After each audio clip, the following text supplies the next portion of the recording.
Welcome to our second presentation to you guys. So hopefully it'll just give you a bit of an insight onto sort of what we've done so far and where we're heading over the next 3 months. So there's a little contents page there, which will give you a little overview of what we intend to present to you today. As I said, hopefully give you a bit of insight into what we've done and where we're going.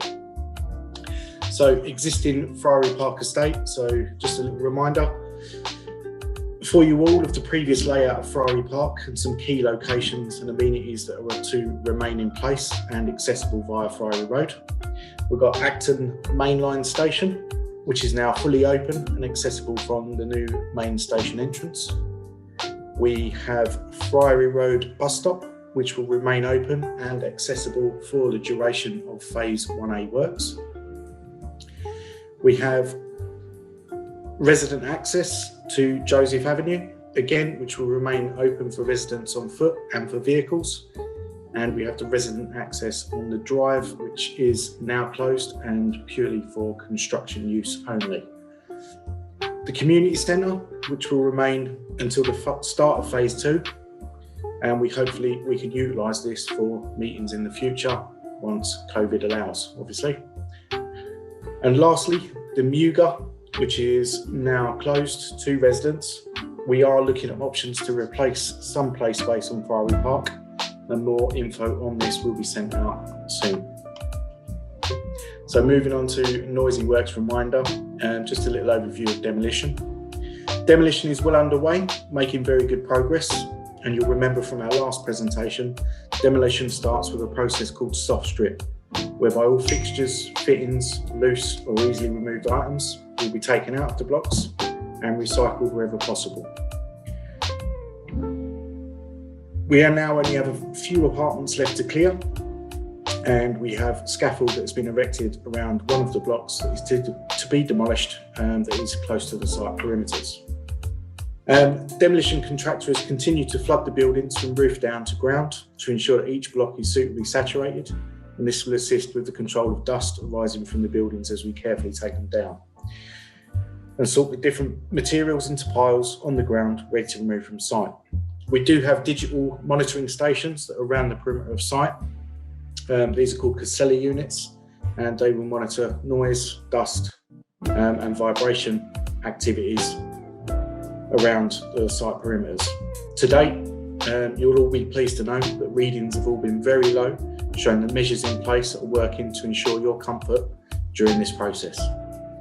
All construction and demolition plant on site has additional filters and sound mufflers fitted to exhausts, obviously to further reduce any impact on the surrounding areas and residents. So far, we have demolished 40 out of the 56 properties in Phase 1A, which is approximately 70%. So as I said earlier, progress is very good and the demolition company are working very, very well. So I think we've set aside a little video here for you, just as a demonstration of what we're doing on Friary Park. And you can see some of the buildings being removed in a time-lapse video.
pass you over to Sola for a few minutes, who is going to give you a quick update on the You Said We Did and where we are with this at the moment.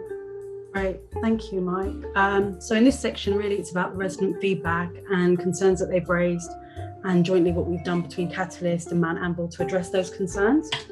So one of the first concerns we had was mice being disturbed because of demolition, and how we address that is by putting 50 bait boxes around the perimeter of the site, and Catalyst then also agreed to bait the blocks surrounding.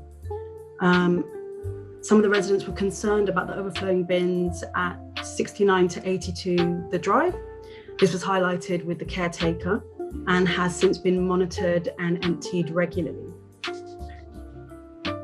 A lot of residents did come along, sort of speak to Keisha and myself with regards to Friary Park, and we know this is an ongoing concern for some of the residents.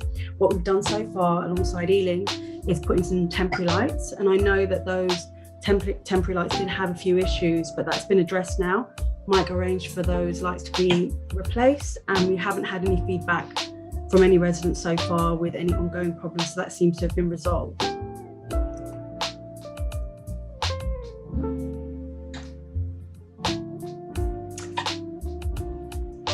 Some of the residents commented on the hoarding feeling unsafe because it was quite dark. So Mike kindly put up some lighting in the darkest parts of the hoarding, and we will be installing some CCTV. We had a resident comment about the generator, which we've highlighted as temporary, but it does have insulation around it, which are noise buffers to reduce the noise. And again, it's just a temporary measure until we get permanent power on site. I know a lot of you experienced issues with deliveries because of all the changes in and out of Friary Park. I think those have been addressed now because we've had signage around the perimeter of the hoarding, and we haven't had any comments about that being an ongoing problem. So really with this, what we want to do in the public meetings and the RSG meetings is just use this section of our presentation to kind of feedback to you the comments that we've had from customers and how we've addressed those customers. We won't be able to resolve everything immediately, but we do sort of want to work hard to just make everything on site manageable for all of you, really. And now I'll hand you back to Mike. Thank you. Thank you, Sola. So we'll move on to the next slide, which is just a 3-month construction look ahead and takes us into April. As mentioned a few slides back, progress is great on site with 70% of the hard demolition now complete. So moving forward through this month, we'll progress with ground clearance and the removal of any obstructions under the ground, giving us a nice, clear and clean site to push on with groundworks and the construction in coming months. As Sola mentioned, we received permission earlier in the month from Ealing and have installed the temporary pedestrian crossing on Friary Road, making access to and from Friary Park much easier and safer for you all. You'll see a marginal increase in vehicle movements and use of construction access gates into site, removing the soil and making way for the pile map. And we will be looking at around about 11 site operatives on site per day.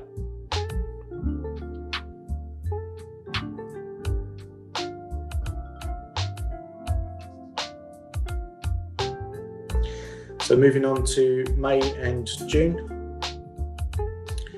So you will see the remaining block of apartments. So we've got one block of apartments left to be demolished. This is the largest of the blocks in phase 1A and will take a little longer to fully demolish, but we are still aiming to have this last building down and removed from site by the middle of May. The areas shown in red are the existing roads and parking areas, which will be removed in this period and replaced with rubble from the demolition works, creating a haul road. The location on the plan shown in orange are the footprints of the new buildings and the areas where we need to complete piling works. So to enable a piling rig to operate safely, what we need to introduce is a pile map to those areas. And to explain this simply, we will remove 750 millimetres or 2 foot 6 inches of ground and replace this with the same amount of crushed concrete using the 50-ton concrete crusher that is now on site. This concrete or crushed concrete will be rigidly compacted and create a solid platform that a piling rig can work from. Once this mat is compacted at the correct depth and completed, an engineer will be brought into site to test the platform and certify that it is stable and safe for works to commence. So I think we move on to, we've got a short video in here that just gives you a bit of a demonstration, basically how a pile mat goes in and gets put together. So the soil being removed, and although they're not using crushed concrete here, it's a similar product which is being used to create a solid flat platform which is compacted down, as you can see there with the roller, to create a nice solid, safe and flat platform for the piling rig to work from. The areas obviously closest to the hoarding lines, so the sort of darker purple colours, are those homes that are going to be most affected with the piling works that are ongoing and the pile mat, and will have the increased amount of noise. Again, we are monitoring this very carefully and ensuring that it is well within tolerable levels. Moving on to July.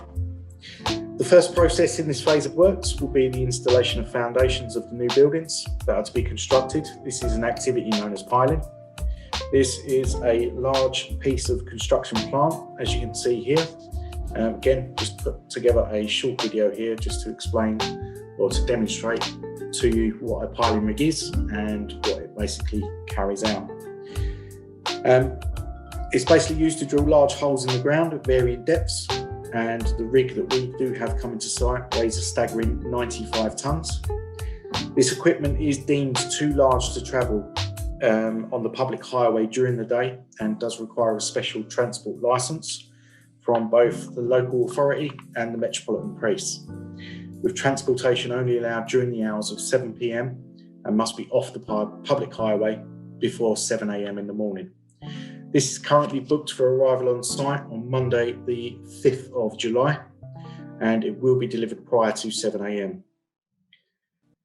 Once drilled and cleared of any debris, a cylindrical cage of steel bars is lowered into the hole and then filled with concrete. Once this is complete, for a specific new block, a reinforced concrete slab is poured on top to create a full foundation to build from. The area highlighted will be used for an office and welfare setup. It will be just a marginally small setup for our team members on site to ensure that they have a comfortable place to change before starting work, and at the end of each day with the ability to dry their workwear and have a comfortable place to take their breaks.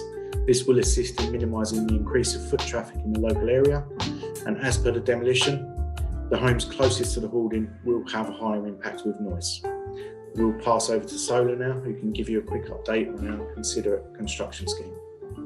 Let me just share a little bit of information about considerate construction. Now, considerate construction is, I think, really close to our hearts at Mount Anvil and Catalyst, and it's something that we definitely want to implement at Friary Park. So the main primary function behind what considerate construction scheme does is to highlight how important it is to raise the standards of the construction industry, and that's by kind of raising awareness about how our works, our conduct, and everything we do on site has an impact on our customers, but also on the environment. And what they do is they have a code of practice that they commit us to as a developer and our partners, and we become members of the scheme.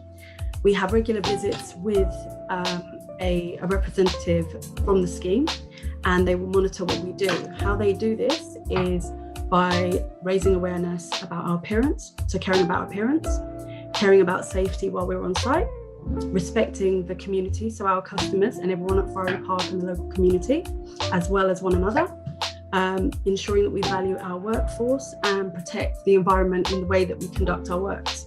Now, the benefit here for all of us really is that they're an objective party, so they're not biased, and that benefits everyone because they can give us an objective view of everything that's taking place on site.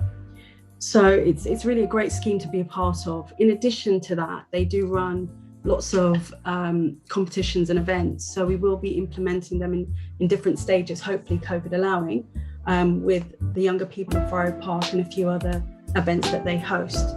Now that we have the hoarding up at Friary Park, you'll see signs around promoting the scheme and just kind of raising awareness about what they do and how they impact all the works and everything that takes place, and just being neighbourly really to one another, because we recognise it's where you live, even though it's where we work. So that's a little bit about the considerate construction scheme. And now to move on to apprenticeships and training. Now I've talked about it briefly at other public meetings and the RSG, and it's really good because we're now kind of formulating everything around that. We're going to be offering some apprenticeship schemes at Friary Park, and they will fall into the following trades listed here, which are construction operations, groundworks and RC frame, dry lining, carpentry, mechanical, electrical, site surveying, painting and decorating, scaffolding and bricklaying. Now, some of these you may not know what they are, but that's why we have Mike, so feel free to ask him if there's anything that you're interested in or curious about, and he can expand on what those trades do. So Laura, I think I wouldn't mind jumping in here for just a quick second. Mm-hmm. So I'm just speaking to all you guys. I mean, obviously there's a lot of young people, teenagers in the Friary Park area. Any of you that do have the opportunity to speak to these youngsters, we are very open to the apprenticeships. It's where I started. I started with a dry lining apprenticeship 23 years ago. Worked my way through, and obviously now running and managing schemes the size of Friary Park. So it's something that, boys and girls, especially girls, is something we're looking for young women to get into construction, which we do have a lack of, and they play the young women that we do have in construction play a massive part in construction, and something we want to see a lot more of, especially at Mount Anvil. So yeah, it'd be good. Any of you that do speak to any of these guys, want them to come and talk to me direct. I think you all know where I am now, which is in 36 The Drive. By all means, send them up. I'll be more than happy to have a chat with them and explain basically the apprenticeship schemes and where it can lead them. Obviously, mine is a bit of a success story, starting as an apprentice and working my way to the top of the ladder, really. So yeah, any of you that do know anyone that has got any interest at all, please send them up to me, and I will drum it into them that it's a great career to take and well worthwhile.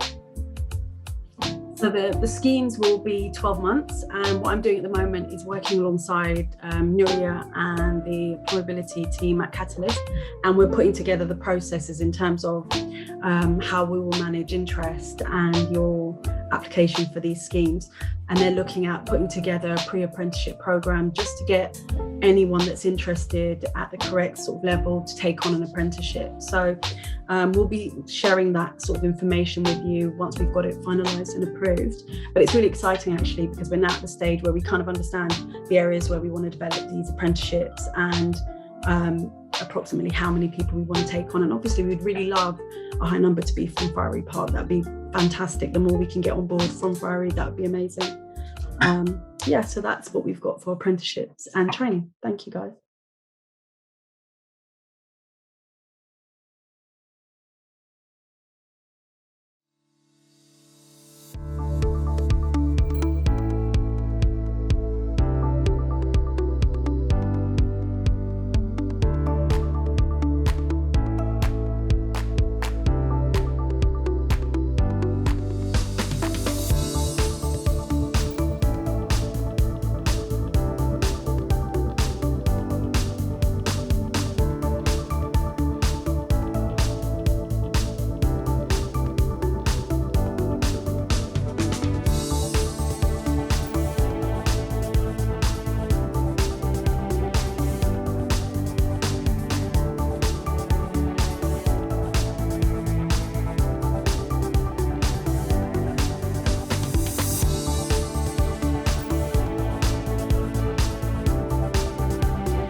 Thank you so much. We just wanted to share a brief sort of preview of the future of Friary Park. That's everything from Mike and myself. Thank you.